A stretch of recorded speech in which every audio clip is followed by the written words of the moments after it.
देखिए, एटा की जो घटना है, बिल्कुल मैं आपको ये बता दूँ कि जिस तरीके से हमारे बहुजन समाज के साथियों ने वहाँ पर अपनी हिम्मत दिखाई है, तो मैं उनकी हौसला अफ़ज़ाई करता हूँ और उनकी हौसला अफ़ज़ाई करते हुए ये बात कहना चाहता हूँ कि जहाँ पर भी हमारे बहुजन समाज के लोग रहते हैं, वो सीख ले लें इस एटा वाले बहुजन समाज के छोटे से तबके से। बहुत कम संख्या में लोग थे, लेकिन उन कम संख्या वाले लोगों ने 16 अप्रैल का बदला 26 मई को लिया है। 16 अप्रैल पे क्या था? 16 अप्रैल यानी बाबा साहेब भीमराव अंबेडकर की जयंती, जो कि मनाने नहीं दी थी ठाकुर समाज ने।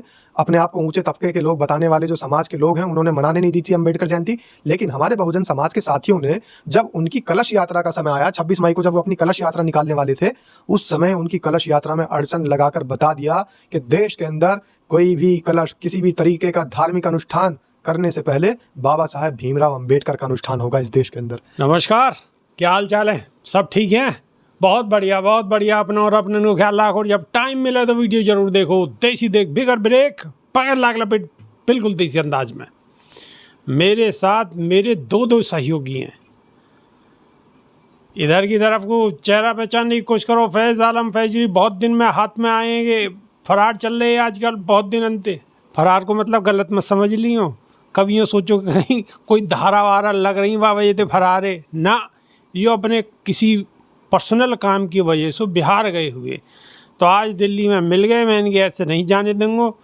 पहले सबसे पहले स्वराज टाइम्स के नहीं कछू आप बोलोगे, मान नहीं रहे। बोले मैं तो बहुत दिन थे, बहुत मीडिया से दूर हूँ। मैं कोई बात नहीं, दूर हो तो स्वराज से दूर थोड़ी रह सको, मीडिया से ही तो दूर रह सको। स्वराज तो अपना घर परिवार है। तो बोले चलो ठीक है, फिर कोई दिक्कत ना है। तो फैज़ आलम फैजी और इंगे पहचान ही रहे होगे। डेली एक ही डायलॉग सुनते सुनते शायद थक भी गए हूँ, लेकिन फिर भी वही डायलॉग। जय हिंद, जय भीम, सत श्री अकाल, आदाब। मेरा नाम है शादाब। अब तो दोनों उनको पहचान गए होंगे। और मैं विपिन बेबाक, देसी देख बिगर ब्रेक बगैर लाग लपेट। तो आज सबसे पहले बात होगी, यहाँ से शुरुआत होगी।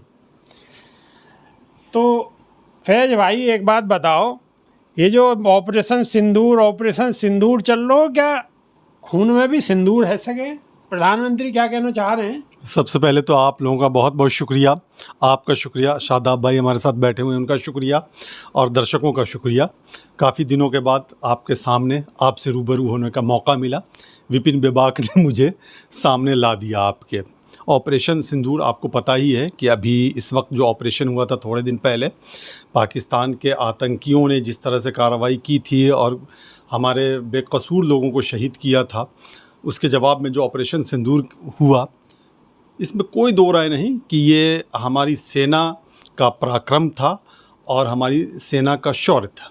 हालांकि इसमें राजनीति भी हो रही है, जो गलत है, नहीं होनी चाहिए। और किसी भी एंगल से, चाहे वो सत्ता पक्ष हो, विपक्ष हो, इसमें राजनीति का कोई भी पार्ट नहीं आना चाहिए, क्योंकि ये राजनीति से परे है। ऑपरेशन सिंदूर को ऑपरेशन सिंदूर तक ही सीमित रखा जाए तो ज़्यादा बेहतर है मेरी समझ से। इसमें राजनीतिक लाभ उठाने की कोशिश चाहे जहाँ से भी हो रही है, वो बिल्कुल गलत है। जैसा कि इन दिनों देखने को भी मिल रहा है कि इसको लेकर के खूब बयानबाजी भी हो रही है, खूब बकवास भी हो रहा है। बकवास कहना गलत नहीं होगा, भले ये शब्द थोड़ा अटपटा लग रहा हो, लेकिन ये बकवास तो हो ही रहा है। आपने देखा है, इशारा आप समझ ही रहे होंगे मेरे ख्याल से। इसलिए इसमें बिल्कुल राजनीति नहीं होनी चाहिए। ये देश के स्वाभिमान की बात है और पूरा देश एकजुट होकर के सेना के साथ खड़ा है। और न सिर्फ सेना के साथ, सरकार का भी समर्थन किया है, विपक्षी पार्टियों ने भी समर्थन किया है, लोगों ने भी समर्थन किया है। इसलिए सत्ता पक्ष को भी चाहिए कि इस पर कोई राजनीति ना करे, विपक्ष को भी चाहिए कि इस पर कोई राजनीति नहीं होनी चाहिए।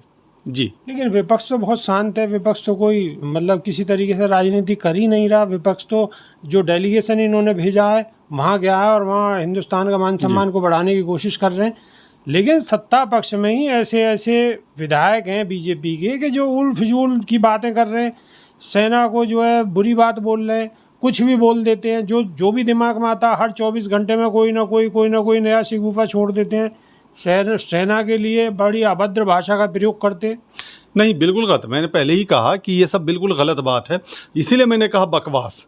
बकवास शब्द का प्रयोग ही हमने इसलिए किया था। जिस तरह से बकवास की गई है, या अगर कहा जाए कुछ ऐसे बयान सामने आए हैं जिसको किसी भी कीमत पर एक्सेप्ट नहीं किया जा सकता है, और ना कोई एक्सेप्ट करने को तैयार है, कबूल करने को तैयार है। चाहे वो मध्य प्रदेश की विधायक हो या कर्नाटक के, एक अभी तो एक और वाक़या आया है कि एक IAS अधिकारी को कर्नाटक के MLC जो भाजपा से ताल्लुक़ रखते हैं, उन्होंने पाकिस्तानी तक कह दिया।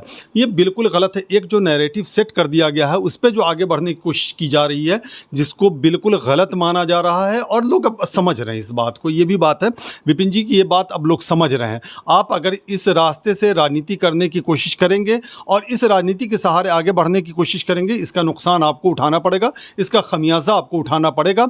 चाहे वो, अब जाहिर सी बात है, कोई भी पॉलिटिकल पार्टी जो होती है वो राजनीतिक लाभ इस तरह से प्राप्त करने की कोशिश करती है कि उसका इलेक्शन में फ़ायदा हो जाए, यानी कि चुनाव में फ़ायदा हो जाए। बिहार में अभी चुनाव होने हैं, हाल ही इसी साल चुनाव होने हैं, तो माना यह जा रहा है कि इस तरह के बयान इसलिए आ रहे हैं कि उसका राजनीतिक फ़ायदा उठाया जाए और चुनाव में इसका नतीजा जो है उसके पक्ष में आता दिखाई दे, जो बिल्कुल बिल्कुल गलत है। वो मैं कह रहा हूँ बिल्कुल गलत है। ठीक है, विपक्ष ने साथ दिया है सरकार का, इसमें कहीं कोई दो राय नहीं। और अभी जो डेलीगेशन गया हुआ है दूसरे देशों में भारत का पक्ष रखने के लिए और पाकिस्तान की करतूतों को उजागर करने के लिए, वो भी सराहनीय कदम माना जाएगा, और वो है भी सराहनीय कदम, और सब लोग एकजुट हैं।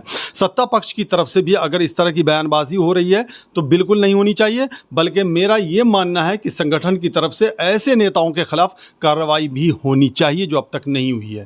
कार्रवाई होनी चाहिए, लेकिन कार्रवाई आखिर करेगा कौन? क्योंकि प्रधानमंत्री तो गर्म खून और गर्म सिंदूर की बातों में व्यस्त हैं। आने वाले वक्त में बिहार में चुनाव है और माहौल बनाने की कोशिश है। सादा रिजवी जी, क्या कहेंगे? देखिए जिस तरीके प्रधानमंत्री का एक आह्वान हो रहा है कि चाइना का जो सामान है उसका बायकॉट करो। चाइना का सामान नहीं बिकना चाहिए इंडिया के अंदर। चाइना के सामान का बायकॉट करेंगे, लेकिन चाइना को मुंह तोड़ जवाब नहीं देंगे। चाइना हमारे देश के अंदर आकर हमारी ज़मीन को कब्ज़ा करने के लिए लगातार तैयार हो रहा है, और काफ़ी हद तक बहुत सारी ज़मीन हमारी कब्ज़ा कर चुका है, लेकिन जवाब नहीं देंगे। जवाब कैसे दिया जाएगा? चाइना की चिप नहीं खरीदनी, चाइना का एप्लीकेशन नहीं डाउनलोड करना, और डायरेक्टली चाइना का नाम नहीं लिया, इशारों में बातें कर रहे हैं कि विदेशी सामान। चाइना तो आपने बोल दिया, आपके अंदर बेबाकी है जो आपने नाम ले दिया। हमारे प्रधानमंत्री के अंदर तो इतनी भी बेबाकी नहीं है कि वो नाम भी ले पाते, सिर्फ इशारों में बात करके चले गए। दूसरी बात, आपने कहा कि जैसे ऑपरेशन सिंदूर को का राजनीतिकरण किया जा रहा है, ऑपरेशन सिंदूर को राजनीति में घसीटना या ऑपरेशन सिंदूर को राजनीतिक तरीके से इस्तेमाल करना, तो ये सारी बातें उसी तरीके से ले लीजिएगा आप। जैसे राजनीतिक रोटियां सेकने के लिए ईंधन बनाया जाता है, तो हमारे देश के भारतीय जनता पार्टी के शीर्ष नेतृत्व ने ऑपरेशन सिंदूर को सिर्फ एक ईंधन बना दिया है। राजनीतिक रोटियां सेकने के लिए जिस ईंधन की ज़रूरत थी वो ऑपरेशन सिंदूर के रूप में इनको मिल चुका है, और अब ऑपरेशन सिंदूर को राजनीतिक रोटियां सेकने वाला ईंधन के तरीके से इस्तेमाल कर रहे हैं। पश्चिम बंगाल में चुनाव है तो वहाँ इस्तेमाल हो रहा है, बिहार में चुनाव है तो वहाँ इस्तेमाल हो रहा है, और जहाँ जहाँ जिस राज्य में भी चुनाव है वहाँ पर हमारे देश की सेना के पराक्रम को, शौर्य को, अभिमान स्वाभिमान को नहीं देखा जा रहा है, बल्कि हर जगह प्रधानमंत्री एक ही भाषण देते नज़र आ रहे हैं कि हमने मुँह तोड़ जवाब दिया, जबकि उनको कहना चाहिए था कि हमारी सेना ने मुंह तोड़ जवाब दिया। उनके नेता हमारी सेना को गालियां दे रहे हैं, वो कोई कार्रवाई नहीं करते। हमारी सेना के बारे में यहाँ तक बोल दिया उन्होंने कि हमारी सेना के जो ऑपरेशन सिंदूर के लीड करने वाली लीडर थी, उनके तार पाकिस्तान से जुड़े हुए हैं, और पाकिस्तान के आम शहरियों से नहीं जुड़े हुए हैं, पाकिस्तान के अंदर रहने वाले आतंकवादियों से जुड़े हुए तार बता दिए। कोई कार्रवाई अभी तक नहीं हो रही है, बल्कि उन्होंने SIT गठित कर दी। और सबसे बड़ी हास्यास्पद तो बात यह है, सबसे बड़ी जो है ये कह लीजिएगा कि एक मजाक बना दिया। और मजाक किस तरीके से?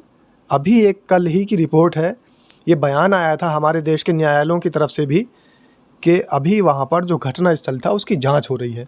तो अगर कोई नेता कहीं भाषण देकर चला जाता है तो उसको घटना स्थल माना जाएगा। और इसमें सबसे बड़ी मजे की बात ये है कि जिन्होंने ये बयान दिया है वो उस पर माफ़ी भी मांग चुके हैं, और उसके बाद में SIT गठित हुई है, और उसके बाद 3 IPS लगे हुए हैं, उसमें उसकी जांच होगी। अब उसकी जांच क्या होगी ये भी जांच का विषय है। देखिए, अदालतों के अंदर एक इकबालिया जुर्म के नाम से एक वर्ड बड़ा प्रचलित है। इकबालिया जुर्म का मतलब कोई जुर्म इकबाल कर ले, अपना मतलब एक्सेप्ट कर ले कि मैंने जुर्म किया है।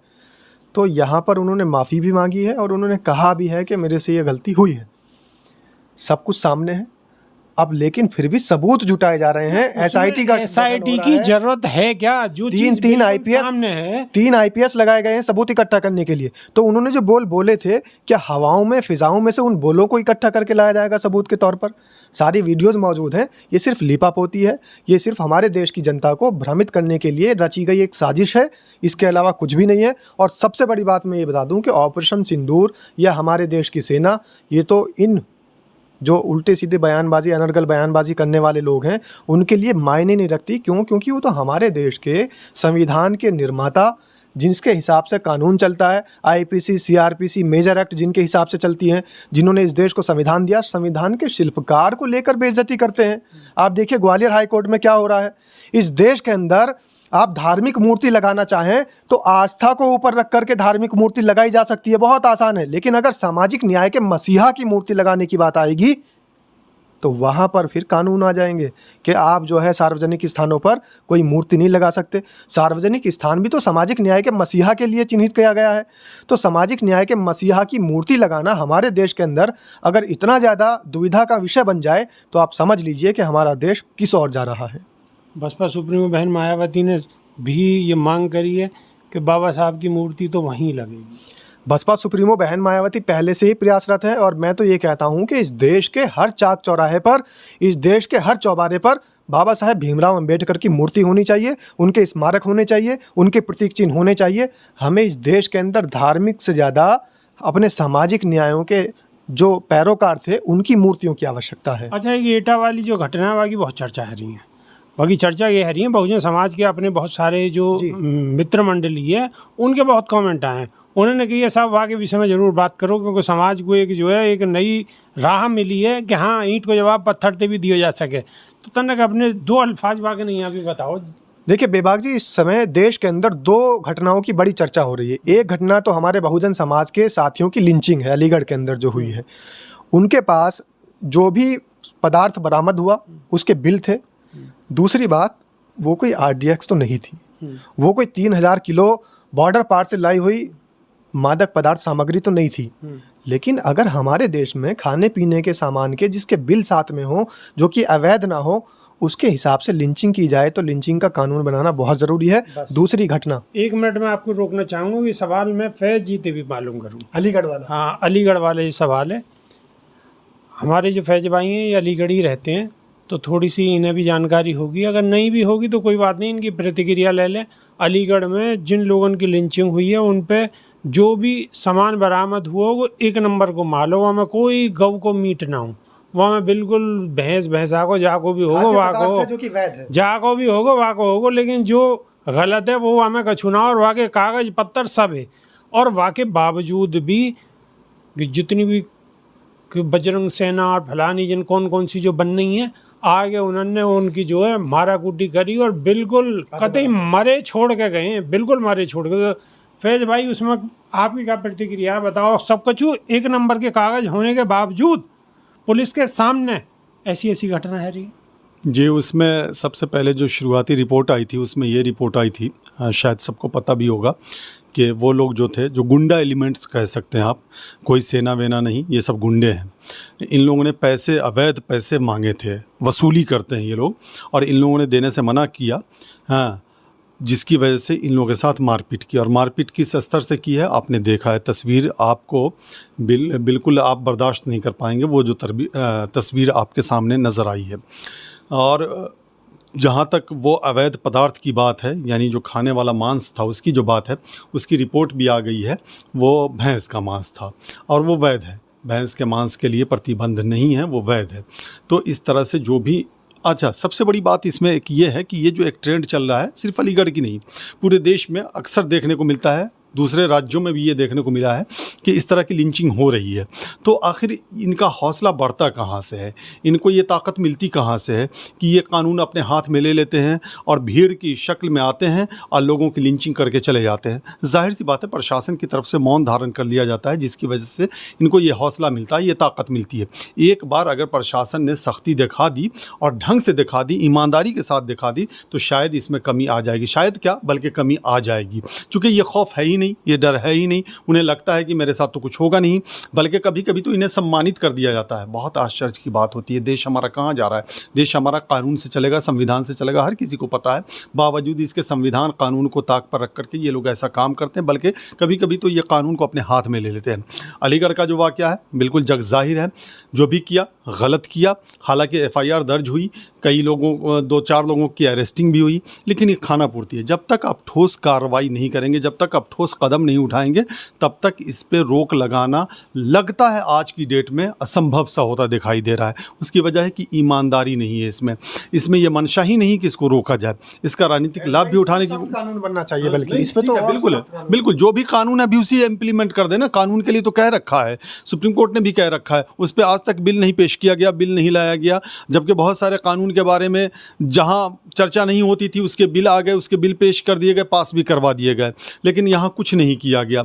लेकिन जो अभी कानून है, मौजूदा कानून है, उसमें अगर पुलिस सख्ती दिखा दे तो शायद इस पर रोक लग जाएगी। शायद, मैं बार बार कह रहा हूँ, इसलिए शायद कह रहा हूँ कि चूँकि मंशा पर, मैंने पहले ही कहा कि मंशा पर शक है, यानी ईमानदारी की कमी है।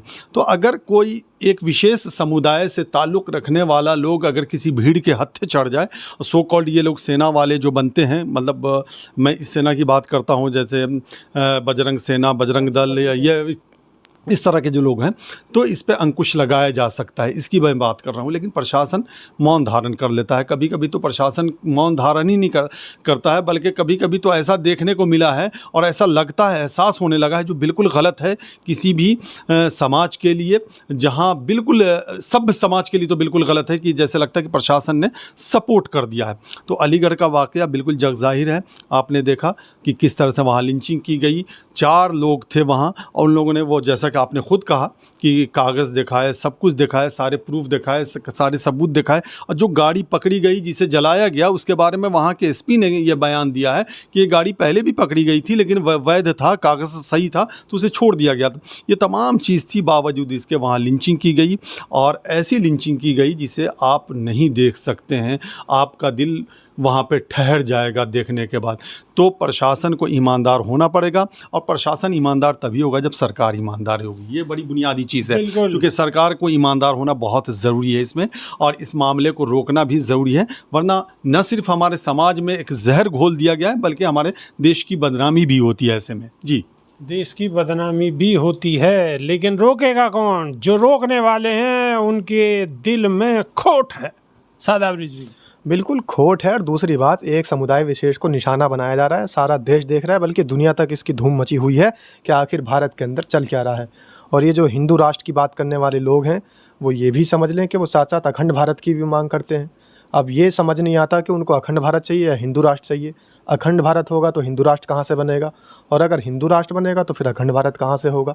तो पेंच सिर्फ फंसे हुए हैं राजनीतिक बातों के। चलो अभी बात भारत की कर लेते हैं, अखंड भारत की सिर्फ बाद में समुदाय कर लेंगे। विशेष, अब आप सीधे पहुंच जाओ बाबा एटा। साहब के पास। एटा, देखिए, एटा की जो घटना है, बिल्कुल मैं आपको ये बता दूं कि जिस तरीके से हमारे बहुजन समाज के साथियों ने वहाँ पर अपनी हिम्मत दिखाई है, तो मैं उनकी हौसला अफजाई करता हूँ। और उनकी हौसला अफजाई करते हुए ये बात कहना चाहता हूँ कि जहाँ पर भी हमारे बहुजन समाज के लोग रहते हैं, वो सीख ले लें इस एटा वाले बहुजन समाज के छोटे से तबके से। बहुत कम संख्या में लोग थे, लेकिन उन कम संख्या वाले लोगों ने 16 अप्रैल का बदला 26 मई को लिया है। 16 अप्रैल पे क्या था? 16 अप्रैल यानी बाबा साहेब भीमराव अंबेडकर की जयंती, जो कि मनाने नहीं दी थी ठाकुर समाज ने। अपने आप को ऊंचे तबके के लोग बताने वाले जो समाज के लोग हैं, उन्होंने मनाने नहीं दी थी अंबेडकर जयंती। लेकिन हमारे बहुजन समाज के साथियों ने, जब उनकी कलश यात्रा का समय आया, 26 मई को जब वो अपनी कलश यात्रा निकालने वाले थे, उस समय उनकी कलश यात्रा में अड़चन लगाकर बता दिया कि देश के अंदर कोई भी कलश, किसी भी तरीके का धार्मिक अनुष्ठान करने से पहले बाबा साहेब भीमराव अंबेडकर का अनुष्ठान होगा इस देश के अंदर। क्योंकि इस देश के अंदर तमाम जाति, धर्म, संप्रदायों से ऊपर अगर बात की जाए तो बाबा साहेब भीमराव अंबेडकर का लिखा हुआ संविधान मान्य होता है। और बाबा साहेब भीमराव अंबेडकर सामाजिक हैं, ना कि कोई धार्मिक नेता हैं। और सामाजिक नेता को तो हर किसी समाज का, कहीं का भी कोई भी जाति, समुदाय, संप्रदाय का व्यक्ति हो, हर समाज का साथ मिलता है। तो इसलिए सबसे पहले 16 अप्रैल को बाबा साहेब भीमराव अंबेडकर की बेबाक जी जो जयंती रोकी गई थी, उन्होंने, हमारे जो बहुजन समाज के साथी थे, उन्होंने कलश यात्रा को रोक करके उस बात को जता दिया कि इस देश के अंदर मनुवादियों की सोच, मनुवादियों का ज़्यादा टाइम तक यहाँ पर समय नहीं चलेगा, ज़्यादा समय नहीं चलने वाला मनुआ। और ईंट को जवाब पत्थर दे दियो जागो। बात को अब समझ गए होगे। वीडियो लंबी है रही है, नई वीडियो में फिर रूबरू होंगे। बहुत बहुत शुक्रिया फैज जी भाई। बहुत बहुत धन्यवाद आपका भी। जय भीम, जय संविधान। देसी देख बिगर ब्रेक बगैर लाग लपेट बिल्कुल देसी अंदाज में। बहुत बहुत धन्यवाद। नमस्कार।